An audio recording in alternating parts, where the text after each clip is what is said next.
Another season of anticlimax? Maybe so. But Terry Venables hasn't abandoned hope or any of his principles. The Tottenham battle cry, we go all out for the title. Despite the goals of Gary Lineker and the general fluency of their play, Spurs have failed to respond when it really matters. For Lineker and co, that must change today. Dave Stringer's position is a similar one at Norwich, out of the cups, but not out of touch in the Championship. They normally respond on the match. Robert Fleck especially, called up to the Scotland World Cup squad.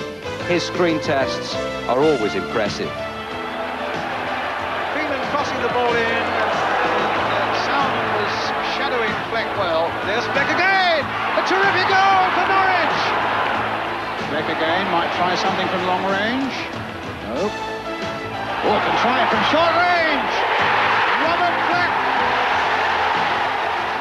Yes, good afternoon from White Hart Lane for the only match in London this weekend. 24 hours ago, the pitch was unplayable, but it's recovered remarkably well. Now, the other good news is that Paul Gascoigne is back for Spurs. Good news for Spurs, they haven't won for 5 games without him. Charismatic, enigmatic, a super showman with a questionable temperament, the new pin-up boy of White Hart Lane. You'll remember the old one.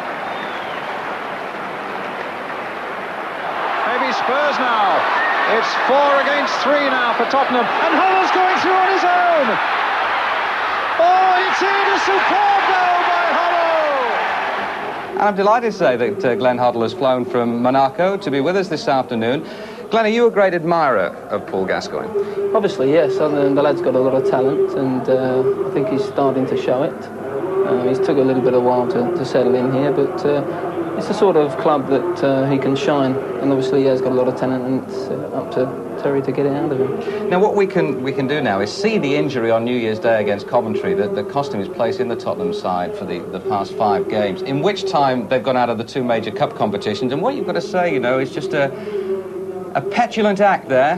He's obviously broken his arm. He's obviously been tightly marked there, and just a bit of frustration crept in there, and he turned around and whacked him. He's playing today, as you can probably see there, Glenn, with a very light plaster cast on that arm. But as I say, it's hard. His critics say that it's cost Spurs 2 places in the 2 cup competitions, and that is one of the big question marks about him. Well, obviously, when the injury happened, he didn't know that was going to take place, but it's obviously jeopardised their chances of getting through. And as it happens, the two cups have gone out of their grasp. Obviously, a player of his talent, and the team, I think, rely on him so much at the moment. For him to be out that length of time was a disaster for them. OK, well, we're looking forward to a good game this afternoon. 2 teams who have got a good passing game. Their technique will be examined a little bit. It's quite blustery out there. As we join our match commentators, Ron Atkinson and Alan Parry. Thank you, Elton. Certainly very windy up here, high above the pitch. Good afternoon from Ron and I. He's the one with the suntan. Let's have a look at the teams straight away. First, Tottenham Hotspur, Erik Torsvedt in goal. Number 2, Chris Hughton. A 3, Pat van den Hauwe. 4, John Polston. 5, David Howells. The captain, Gary Mabbott, at 6. 7, Paul Walsh. 8, a welcome back to Paul Gascoigne. 9, Naeem. At 10, Gary Lineker. 11, Steve Sedgley. And that's how they play. Tottenham reverting to a 4-4-2 formation today after using the sweeper system recently. Paul Walsh preferred up front to Paul Stewart.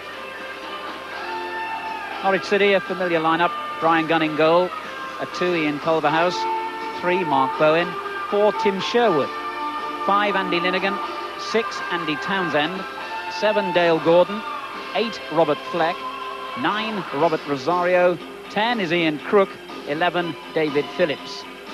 Norwich play a conventional 4-4-2. The only change from recent games for them, Tim Sherwood at centre-back for skipper Ian Butterworth, who's suffering from a virus.